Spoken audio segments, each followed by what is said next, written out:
Uniones débiles.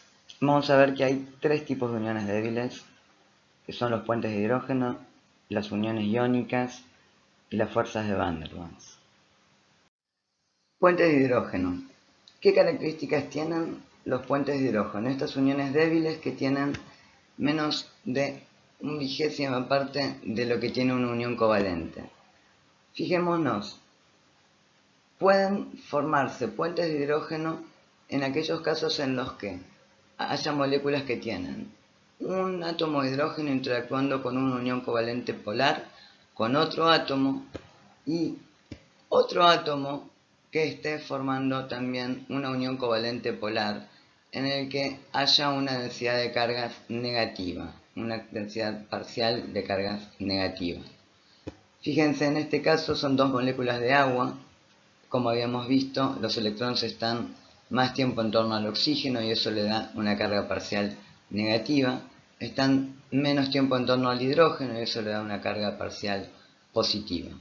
Fíjense que en consecuencia se pueden atraer esta región positiva, esta región negativa y pueden realizar una unión estable, sobre todo cuando los tres átomos estos están alineados, y formar un enlace de hidrógeno cuya longitud va desde este oxígeno hasta este oxígeno, es decir, incluye la longitud correspondiente a la unión covalente. Eso es lo que se muestra en este lado de la figura.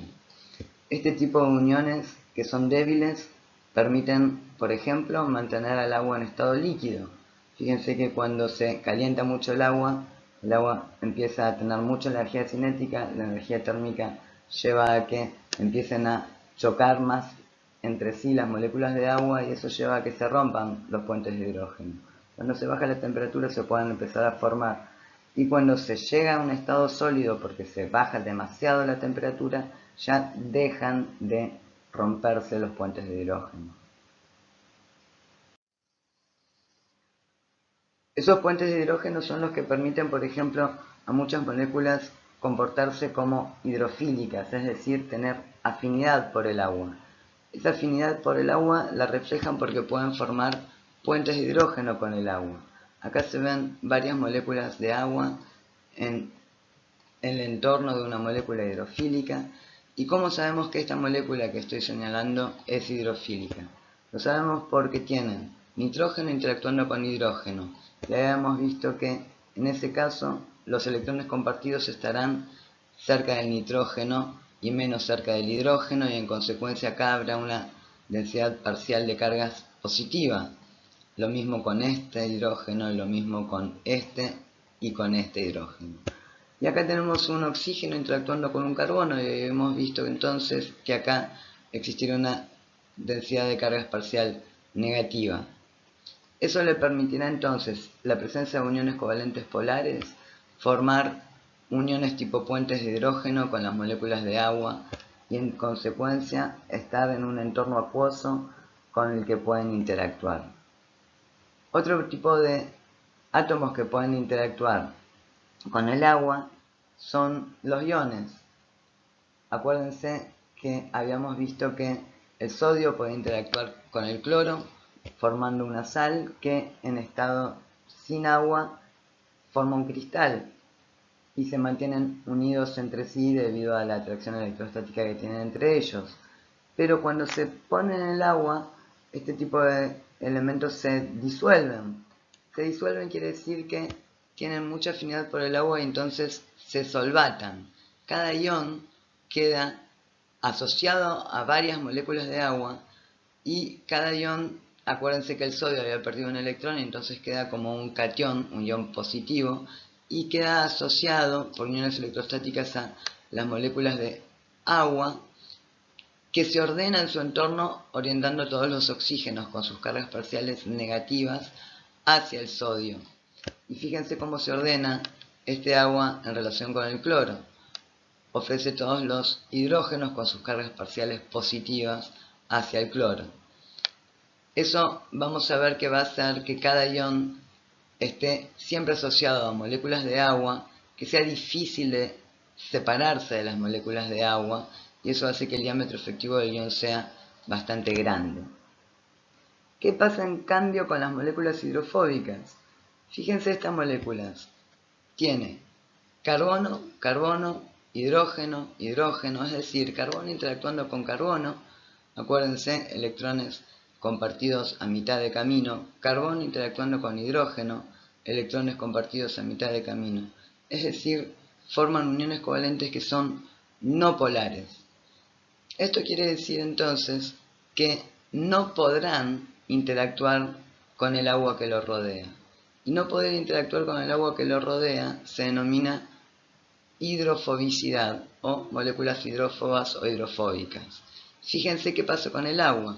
El agua también se ordena en su entorno y forma una estructura que denominan tipo caja, y cada molécula de agua puede formar menos interacciones tipo puente de hidrógeno con moléculas de agua vecinas debido a que esta estructura está ocupando un lugar. Y eso lleva a que estas moléculas tiendan en algún momento, si hay varios de estos grupos hidrofóbicos en una solución, a quedar unidos, a quedar unidas, decía en la diapositiva anterior, como se ilustra en esta diapositiva. Fíjense estas dos imágenes. En esta imagen superior encontramos dos moléculas hidrofóbicas en agua.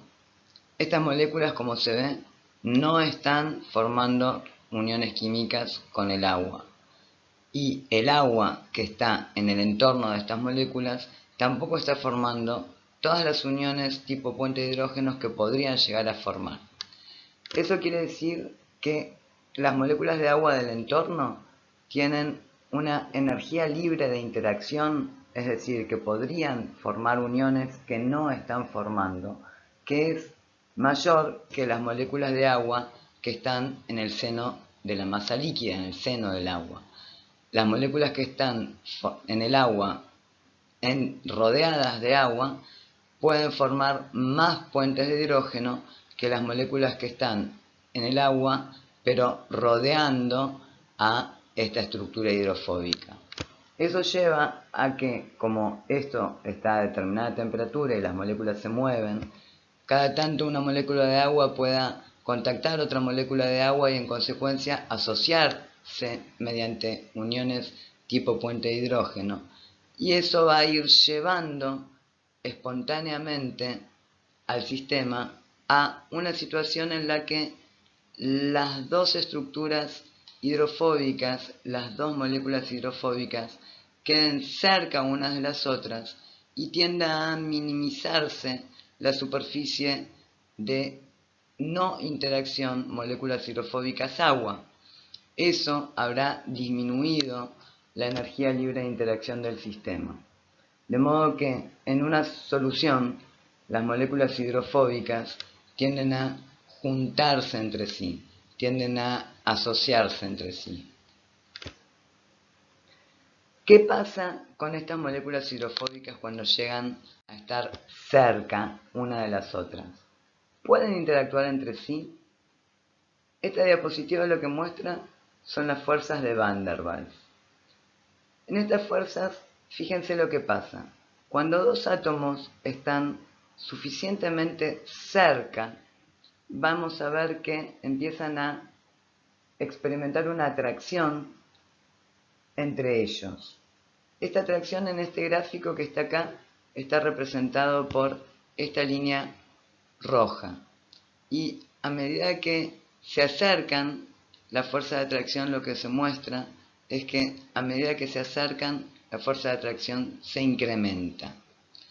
Pero fíjense que a medida que se acercan, también, cuando se acercan más, empieza a aparecer esta fuerza, esa fuerza de repulsión que se incrementa muchísimo, y eso lleva a que si se acercan demasiado, estos átomos tienden a alejarse, pero cuando se alejan empiezan a experimentar en realidad la fuerza de atracción, y en consecuencia hay una distancia en la que es óptima la atracción y mínima la repulsión, y a esa distancia tienden a permanecer. Este tipo de fuerzas se denominan fuerzas de Van der Waals, y es posible que átomos que forman parte de moléculas hidrofóbicas pueden interactuar entre ellos mediante fuerzas de Van der Waals.